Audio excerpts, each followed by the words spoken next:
പുതുപ്പള്ളിയിലെ വോട്ടെടുപ്പ് പൂർത്തിയായെങ്കിലും രാഷ്ട്രീയ പോരിന് ശമനമൊന്നുമില്ല. വോട്ടെടുപ്പ് ദിനം ഉമ്മൻചാണ്ടിയുടെ ചികിത്സാ വിവാദം ഉയർത്തിയ CPM ഏറ്റവും ഒടുവിൽ വോട്ട് വാങ്ങൽ ആരോപണമാണ് ഉയർത്തിയിരിക്കുന്നത്. BJPയുടെ വോട്ട് UDF വാങ്ങിയെന്ന് സംശയിക്കുന്നതായും ചാണ്ടി ഉമ്മൻ വിജയിച്ചാൽ അത് BJP വോട്ട് മറിച്ചിട്ടായിരിക്കുമെന്നുമുള്ള ഗുരുതര ആരോപണങ്ങളാണ് CPM സംസ്ഥാന അധ്യക്ഷൻ MV ഗോവിന്ദൻ ഇപ്പോൾ ഉന്നയിച്ചിരിക്കുന്നത്. മണ്ഡലത്തിൽ BJPക്ക് 19,000-ഓളം വോട്ടുകൾ ഉണ്ടെന്നും BJP വോട്ട് UDFന് ലഭിച്ചതായാണ് കണക്ക് കൂട്ടലെന്നും അല്ലാത്തപക്ഷം LDFന് അതായത് ജെയ്സി തോമസിന് പുതുപ്പള്ളിയിൽ വിജയിക്കാൻ കഴിയുമെന്നുമാണ് MV ഗോവിന്ദൻ പറയുന്നത്.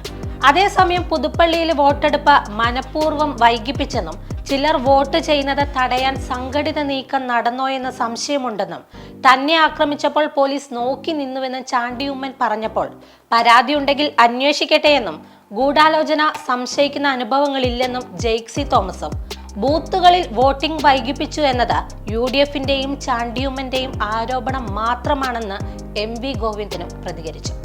എന്തായാലും 72.91% പോളിംഗ് ആണ് ഇത്തവണ പുതുപ്പള്ളിയിൽ രേഖപ്പെടുത്തിയിരിക്കുന്നത്.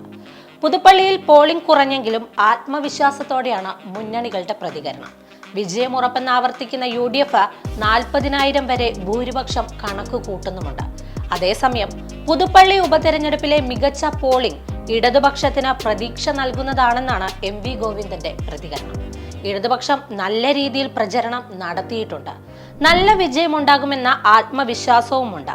ഈസി വാക്ക് ഓവർ ആകുമെന്നാണ് കോൺഗ്രസ് കരുതിയതെന്നും അവർക്ക് തെറ്റിയെന്നും അദ്ദേഹം പറയുന്നുമുണ്ട്. എന്തായാലും 3 മുന്നണികളും വലിയ ആത്മവിശ്വാസത്തിലും ആവേശത്തിലുമാണ്. ഇനി വെള്ളിയാഴ്ച പെട്ടി പൊട്ടിക്കുമ്പോൾ അറിയാം പുതുപ്പള്ളി ആർക്കൊപ്പമാണ്.